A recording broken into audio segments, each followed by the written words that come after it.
Hello hello hello hello అందరికీ నమస్కారం. ఎలా ఉన్నారు? బ్రహ్మాండంగా ఉన్నారు, నాకు తెలుసు కదా. మరి ఈరోజు రావు గారి రచ్చబండలోకి వచ్చిన సెలబ్రిటీ ఎవరో నేను చూసేస్తాను కోతంత. మరి ఈ వీడియోకి ఒక లైక్ ఇచ్చేసి అలాగే మన కేకే న్యూస్ని సబ్స్క్రైబింగ్ చేసేసుకుని కోతంత నన్ను ఎంకరేజ్మెంట్ చేసే పనిలో ఉండండి. ఎవరు బాబు? ఓహోహో, కోడిగుడ్డుకి బాతుగుడ్డుకి తేడా తెలియని కోడిగుడ్డు మాజీ మంత్రి కూడా నీతులు చెప్పడానికి గొట్టాల ముందుకు వచ్చాడు. అసలు పీపీపీ మోడల్ అంటే పక్కా పిక్ పాకెటింగ్ మోడల్ అనుకుంటా ఉన్నాడా ఏంది జగన్ రెడ్డి? కోటి సంతకాలంటూ కోడి గీతలు గీస్తే అవి సంతకాలు అవుతాయా? సరే, జగన్ అంటే రాష్ట్రము, ఆ ప్రజానికం అంటే పట్టడం లేదు. మరి ఆంధ్రాలోని పడి ఎడుతున్న ఈ గుడివాడ గురునాథం గారు అబ్బాయి ఏమైందట? జిడ్డు మొఖంతో మీడియా ముందుకు వచ్చాడు. సరే, ఏం చెబుతాడో ఇందాం రండి. ఇదిగో అమరం మోగించబోయి నీ సమర శంఖం. ఈ రాష్ట్ర ప్రభుత్వం ఈ మధ్యకాలంలో తీసుకున్నటువంటి మెడికల్ కాలేజీల ప్రైవేటీకరణ నిర్ణయాన్ని వ్యతిరేకిస్తూ చేపట్టినటువంటి కోటి సంతకాల ఉద్యమం రాష్ట్ర వ్యాప్తంగా ప్రజల నుంచి ఏ రకమైనటువంటి స్పందన వచ్చిందో అందరం కూడా చూసాం. ఏంది చూసేది నా తమలపాకులు కాట? చూడమరం, అసలు ఆ సంతకాల సేకరణ ఎందుకో ఏం చేస్తా ఉన్నారో సగం మంది జనానికి తెలియదు. ప్రైవేటీకరణ అని మీరు అంటుంటే కాదు కాదు బేషుకైన విధానం పీపీపీ మోడల్ అని కూటమి నేతలు అంటున్నారు. అలాంటప్పుడు అర్థమయ్యి కాకుండా ఉన్న సగం మందిలో మనకెందుకులే ఈ గోల అనుకుంటా ఉన్నారు. కోటి మంది నీకు అనుకూలంగా ఉంటే 11 సీట్లు ఎందుకు వస్తాయి చెప్పు? ఎంత అట్రప్లాప్ షోనైనా నేనైతే నా జీవితంలో చూడనే లేదు. కోటి మందివి నిజమైన సంతకాలే అనడానికి రుజువులేంటి? రుజువులు కనిపిస్తే తప్ప జనాలను నమ్మే పరిస్థితి లేదు. పోనీ వారి ఆధార్ కార్డులు తీసుకున్నారా? కనీసం పాన్ కార్డులను జత చేశారా? లేదే. అలాంటప్పుడు ఒక్కో సైకో వైసీపీ నేత కుడి చేత్తో చెయ్యి ఎడం చేత్తో చెయ్యి సంతకాలు పెట్టేసి పంపించేస్తే అది పోరాటం అయిపోతుందా? ఉద్యమం అయిపోతుందా? అసలు అందులో జగన్ రెడ్డి సంతకం ఉందా లేదా? మరి ఉద్యమ నాయకుడు బెంగళూరులో తొంగవడం ఏంది అంట. స్వతంత్రం వచ్చిన తర్వాత దాదాపు 75 సంవత్సరాలు ఈ రాష్ట్రంలో కేవలం 11 మెడికల్ కాలేజీలు మాత్రమే ఉంటే, గౌరవ ముఖ్యమంత్రిగా జగన్మోహన్ రెడ్డి గారి కాలంలో కొత్తగా 17 మెడికల్ కాలేజీలు తీసుకుని వచ్చి 8,500 కోట్ల రూపాయలు దీనికి ఖర్చు చేయాలని చెప్పి నిర్ణయం తీసుకొని, కాలేజెస్తో పాటు సూపర్ స్పెషాలిటీ హాస్పిటల్స్ కూడా ఆయా ప్రాంతాల్లో ఉండాలని చెప్పి నిర్ణయం తీసుకొని 8,500 కోట్ల రూపాయలు ఖర్చు చేయడానికి ముందడుగు వేసి 2024 మేము ప్రభుత్వంలోంచి దిగిపోయేటువంటి సమయానికి 7 కాలేజీలు పూర్తి చేసి 5 కాలేజీలు అడ్మిషన్లు పూర్తి చేసి మిగిలినటువంటి 10 కాలేజీల్లో నిర్మాణ స్థాయిలో ఉన్నటువంటి వాటిని ఇప్పుడు మొన్న వచ్చినటువంటి ప్రభుత్వం, కూటమి ప్రభుత్వానికి అప్పచెప్పడం జరిగింది. దాన్ని నడపాల్సింది పోయి ఏ రకంగా ప్రైవేట్ వాళ్ళ చేతుల్లో పెట్టాలని చెప్పి తద్వారా పెద్ద పెద్ద స్కాములకి తావు తీసినటువంటి పరిస్థితులు కూడా మనం చూసాం. చేస్తున్నోర్మియో సొల్లుకోర్లు నువ్వు ఊరికే ఫ్లోలో ఏది పడితే అది మాట్లాడితే పాస్ అయిపోద్ది అనుకోకు అమరం. మరి 11 కాలేజీలు అంటే 17 కాలేజీలు తెచ్చాడా జగన్ రెడ్డి? తెస్తే ఎందుకు కట్టలేదు? 2023 డిసెంబర్ కల్లా అన్నీ పూర్తి చేస్తామని ఎందుకు చేతులు ఎత్తేసాడు? అంటే వైఎస్ రాజశేఖర రెడ్డి కూడా మెడికల్ కాలేజీలు తీసుకురాలేకపోయాడు అని నువ్వే చెప్పేస్తా ఉన్నావా? మీ మహానేతనే మహామోసగాడిలా వర్ణిస్తా ఉన్నావా అమరం? 8,500 కోట్ల రూపాయలు ఖర్చు చేద్దాం అనుకుని ఎంత ఖర్చు చేశారు? అసలు 17లో 5 కాలేజీలే కట్టడం ఏంటి? కనీసం సగమైనా కట్టాలి కదా. మీ చేతగానితనాన్ని కూటమి ప్రభుత్వానికి అంటగట్టడం ఏంటి అమరం?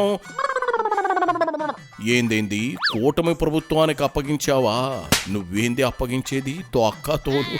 నా పంచి మీద అంచేం కాదు, జనమే ఈ రాక్షస పాలన మాకొద్దు బాబోయ్ అంటూ ఓటు అనే ఆయుధాన్ని వాడి మిమ్మల్ని దించి కూటమి ప్రభుత్వానికి అప్పగించారు. అది గుర్తు పెట్టుకో. మీరు తీసుకున్నటువంటి నిర్ణయమే తప్పు అని చెప్పి ఒక పక్క చెప్తా ఉంటే, ప్రతిపక్షంగా మేము చెప్తా ఉన్నాం, ప్రజలు చెప్తా ఉన్నారు, ప్రజా సంఘాలు చెప్తా ఉన్నాయి, రాష్ట్రంలో ఉన్నటువంటి మిగిలిన ప్రతిపక్షాలు చెప్తా ఉన్నాయి. ఎంతమంది చెప్పినా సరే దున్నపోత మీద వాన కురిసినట్టుగా పట్టించుకోనటువంటి పరిస్థితిలో ఈ రాష్ట్ర ప్రభుత్వం ఉంది. పైపెచ్చు దాన్ని సమర్థించుకునేటువంటి కార్యక్రమం చేస్తూ ఉంది.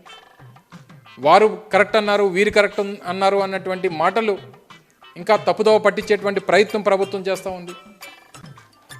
ఏ రకంగా గడిచినటువంటి ఈ కార్యక్రమాన్ని, ఈ ప్రైవేట్ పరం చేసేటువంటి కార్యక్రమాన్ని ఈ ప్రభుత్వం టేకప్ చేసి ప్రభుత్వం సేకరించినటువంటి భూములు, ప్రభుత్వం నిర్మాణం చేసినటువంటి భవనాలు, ప్రభుత్వం కేటాయించినటువంటి నిధులు ఇప్పటికే కొంతమేర కేటాయించి నిర్మాణాలు ప్రారంభించి భూములు సేకరించి ఆ రోజు జగన్మోహన్ రెడ్డి గారి నాయకత్వంలో ఇవన్నీ తలపెట్టేటువంటి కార్యక్రమం చేస్తే వీటన్నిటిని తీసుకుని గంపగుత్తుగా తీసుకెళ్ళి ఒక ప్రైవేట్ వాడి చేతిలో పెట్టాలనేటువంటి కార్యక్రమం చాలా శోచనీయం. ఇది పెద్ద స్కామ్ అనేటువంటి విషయాన్ని కూడా తెలియజేస్తా ఉన్నా. స్కాములు స్కీములు మీకు తెలిసినంత బాగా ఎవరికి తెలిసి చెప్పు అమరం. నేనేమంటానంటే ఇక్కడ 2 పాయింట్లు నువ్వు మర్చిపోతా ఉన్నావు. జనం మీకు ఇచ్చింది 11 సీట్లు అంటే జనం ప్రతిపక్ష హోదా కూడా ఇవ్వలేదు. అలాంటప్పుడు మీరు మీ ప్రధాన ప్రతిపక్షం ఎలా అవుతారు? కాలేరు, కారు కూడా. ఇకపోతే కూటమి వచ్చి సీట్లు 164 అంటే మొత్తం 175లో 11 మీకు, వారికి 164. మరి మిగిలిన రాజకీయ పక్షాలు, మిగిలిన ప్రతిపక్షాలు అంటావేంది? మీకే ప్రతిపక్ష హోదా లేదని అడుక్కుంటా ఉంటే మీ మూతులు నాకే పార్టీలు ఇంకా ఏమైనా ఉన్నాయా అని డౌట్ వస్తూ ఉంది. ఊసేలేని ఆస్తం పార్టీ, తోక కూడా లేని తోకల పార్టీ సంగతి పక్కనెట్టి ఇదిగో మీరిప్పుడు ఏం చేయబోతున్నారు చెప్పేడు అమర్నాథం. దీనికి తోడు మళ్ళీ 2 సంవత్సరాల పాటు టీచింగ్ స్టాఫ్కి అంతటికి కూడా జీతాలు కూడా ప్రభుత్వమే చెల్లిస్తుంది అనేటువంటి మాట కొత్తగా చెప్పడం అనేటువంటిది అంటే ఎంత పెద్ద స్కామ్కి వీరు ముందుకొచ్చారో, దీని వెనకాతల ఎంత పెద్ద లాలూచి ఉందో అనేటువంటిది కూడా కనబడతా ఉంది. ఒక టీచింగ్ హాస్పిటల్ కానీ లేదా ఒక కాలేజ్ దాదాపు ఒక 500 సీట్లతో ఉన్నటువంటి ఒక కాలేజీని నడపాలంటే ఆన్ అండ్ యావరేజ్ సంవత్సరానికి అయ్యేటువంటి ఖర్చు స్టాఫ్కి దగ్గర 5 నుంచి 6 కోట్ల రూపాయలు. అంటే ఒక కాలేజీకి సంవత్సరానికి అయ్యేటువంటి ఖర్చు 60 కోట్ల రూపాయలు. అంటే 2 సంవత్సరాలకి దాదాపు ఒక కాలేజీకి అయ్యేటువంటి ఖర్చు 120 కోట్ల రూపాయలు. అంటే 10 కాలేజీలకి ఒక కాలేజీకి 120 కోట్ల రూపాయలు చెప్పిన 1200 కోట్ల రూపాయలు ప్రైవేట్ వాళ్ళకి మేము చెల్లిస్తాం అనేటువంటి మాట బరితెగించి రాష్ట్ర ప్రభుత్వం చెప్తా ఉందనంటే దీని వెనకాతలు ఉన్నటువంటి అంతర్యం ఏమిటో, దీని వెనకాతలు ఉన్నటువంటి దీని మీద ఎంత కిక్ బ్యాక్స్ అనేటువంటివి ఈ ప్రభుత్వ పెద్దలు దీని నుంచి తీసుకుంటా ఉన్నారో అనేటువంటిది చాలా క్లియర్గా అర్థమవుతుంది. కాసేపు ఆంతర్యం ఏందో అర్థం కావట్లేదు అంటావు, మళ్ళీ క్లియర్గా అర్థమవుతుంది అంటావు. 2 నీ మాటలేనా అమరం?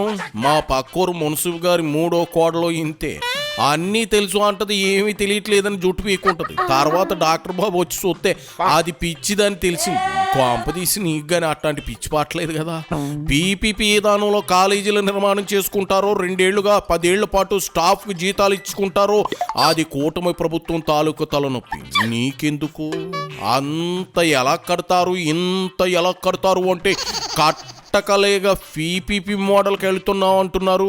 ముందు అసలు ఏం చేస్తారో చూసి అప్పుడు మాట్లాడాలి. అంతేగాని ఆదిలో అంశపాదు అన్నట్లు మీ ఐరన్ లెగ్గులు పెట్టి ఆపే ప్రయత్నం మాత్రం చేయకండి. మీరే చెప్తారు మంత్రులు పనిచేయట్లేదు, శాసనసభ్యులు పనిచేయట్లేదు, అధికారులు పనిచేయట్లేదు, లా అండ్ ఆర్డర్ ఎక్కడ కూడా సరిగ్గా పనిచేయట్లేదు. మరి ఏది పనిచేయనప్పుడు అవుట్పుట్ ఎక్కడి నుంచి వస్తుందండి ముఖ్యమంత్రి గారు? మీరు ఇన్పుట్ ఏమో మీ కొడుకు ఇస్తారు, అవుట్పుట్ ఏమో మార్కెటింగ్ ద్వారా మీ కొడుకు నుంచి అవుట్పుట్ చూడాలని చెప్పి చూస్తారు. ఇంకా మిగిలినటువంటి ప్రజలకు ఏదైనా చేస్తే అవుట్పుట్ అనేటువంటిది వస్తుంది. తండ్రి కొడుకులు ఏదైనా ఒకరికొకరు ఏదైనా చేసుకుంటే కొడుకు ఏమొస్తుంది, ప్రజలకు ఏమొస్తుంది? సో ఇవన్నీ కూడా గమనించి అందుకనే జగన్మోహన్ రెడ్డి గారి నేతృత్వంలో ఈ పెద్ద ఎత్తున ఈ ఉద్యమం జరిగింది. 2 మాసాల పాటు సాగింది. పెద్ద ఎత్తున 1 కోటి పైచీలకు సంతకాలు సేకరించాం. ఈ ఒక్క ఉద్యమమే మీకు ఉదాహరణ. ప్రజల్లో మీ ప్రభుత్వం మీద ఉన్నటువంటి వ్యతిరేకతకి ఏ స్థాయిలో ఉందని చెప్పడానికి మొన్న జరిగినటువంటి 1 కోటి సంతకాల సేకరణ ఒక పెద్ద ఉదాహరణ అని చెప్పి ఈ సందర్భంగా తెలియజేసుకుంటూ నిన్ను డోకలో దాన్ని డిక్కీలో పడుకోబెట్టా అమరం. అక్కడ బాబు గారు పని చేయని మంత్రుల్ని, పని చేయని ప్రభుత్వ అధికారులను, ప్రజాప్రతినిధులను నిర్మోహమాటంగా పక్కన కూర్చోబెట్టమని చెప్పడం తప్ప ఏ రోజైనా జగన్ ఇలా చెప్పాడా? ఎప్పుడు చూడు భజన, ఓ భజన, లేదంటే బూతులే బూతులు. మంచిగా పనిచేసే వాళ్ళని బేసాన్ని భుజం తట్టడం, పని చేయని సోమరులకు వార్నింగ్ ఇవ్వడం బాబు గారికి అలవాటు. ఇది మీ జగన్కు లేదు, రాదు. కోటి సంతకాల పేపర్లను నువ్వు మీ బాసు మడిసి బ్యాక్ పాకెట్లో పెట్టుకోవడం తప్ప ఉపయోగం లేదు కదా. అయినా నాకు తెలియక అడుగుతా ఉన్న కోటి సంతకాల ఉద్యమంలో జగన్ రోల్ ఏంటి, అసలు ఏమయ్యాడు? మిగిలిన మీ పార్టీ 10 మంది ఎమ్మెల్యేలు ఎక్కడ వాళ్ళు ఏమయ్యారు? అసెంబ్లీకి పోరు, బయటకు రారు. ఓడిపోయిన అంబటి పేరుని నువ్వు ఇలా రోజు వీళ్ళంతా బయటకు వచ్చి ఆగడం తప్ప అసలు ఎన్నుకున్న ప్రజాప్రతినిధులు ఎక్కడ గాడిదలు కాస్తా ఉన్నారా? అది చెప్పగలవా? లేదు కదా. మరి ఎందుకు నవరంధ్రాలు మూసుకుని దొబ్బేయ్.